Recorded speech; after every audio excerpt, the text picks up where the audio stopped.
Movie చూడడం అనమాట. నాకైతే చాలా బాగా నచ్చింది. అంతేకాకుండా మూవీలో ఒక మంచి మెసేజ్ ఉందన్నమాట.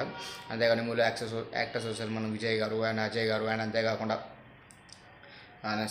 స్వాసిక్ అనే అమ్మాయి కూడా యాక్ట్ చేయడం అనమాట.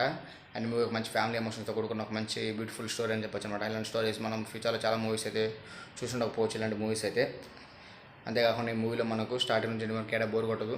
అండ్ స్టోరీ విషయానికి వస్తే సింగిల్ పాయింట్లో చెప్పేస్తాను, ఎక్కువ లాగది అనమాట. స్టోరీ విషయానికి వస్తుంది సింపుల్గా ఒక సాదా సీదన ఒక అమ్మాయి తను పెళ్లి చేసుకొని పిల్లలు కానీ ఆ ఇద్దరు పిల్లలు కష్టపడి చదువుకుంటారు అనమాట. చదువుకున్న తర్వాతకి వాళ్ళిద్దరు కలిసి తన తల్లికి పెళ్లి చేయాలనుకుంటారు అనమాట అనే కాన్సెప్ట్ మీద స్టోరీ జరుగుతుంది అనమాట. తన తల్లికి పెళ్లి చేసారా లేదా అని పిల్లలు ఇద్దరు పెళ్లి చేసారా లేదా చేసిన తర్వాతకి ఎలాంటి ప్రాబ్లమ్స్ వచ్చింది అనేది అయితే ఈ స్టోరీ అయితే ఖచ్చితంగా మిగిలిన స్టోరీ అనేది మీరు మూవీలో చూడాలన్నమాట. ఏ విధంగా చేసిర్రు, ఎలాంటి ప్రాబ్లమ్స్ ఫేస్ చేసారు, ఇద్దరు పిల్లలు తన తల్లికి పెళ్లి చేసారా లేదనేది స్టోరీ చూడండి, బాగుంటుంది. స్టోరీ ఒక నిమిషం చెప్పినా కానీ స్క్రీన్ ప్లే మాత్రం నెక్స్ట్ లెవెల్ ఉంటుంది. స్టార్ట్ నుంచి వరకు మనకి ఏడా బోర్ కొట్టదు, ఇల్లేరేసుకుంటుంది అనమాట మూవీ అయితే.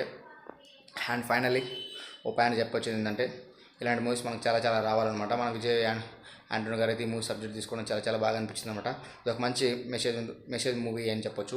చూడండి, మీకు ఎలాంటి బోర్ కొట్టదు. స్టార్టింగ్ నుంచి ఎండింగ్ వరకు ఒక గుడ్ ఫీల్ ఉంటుంది. ఒక మంచి ఎమోషన్స్తో కూడుకున్న మంచి బ్యాక్గ్రౌండ్లో మంచి స్కోర్తో పాటు హిల్లేరియస్గా ఉంటుంది. ఒక మంచి ఖచ్చితంగా మీరు కళ్ళబడి క్లైమాక్స్ వస్తారు, కళ్ళబడి నీళ్ళు పెట్టుకోవడం పక్క అనమాట. గత బాగుంది.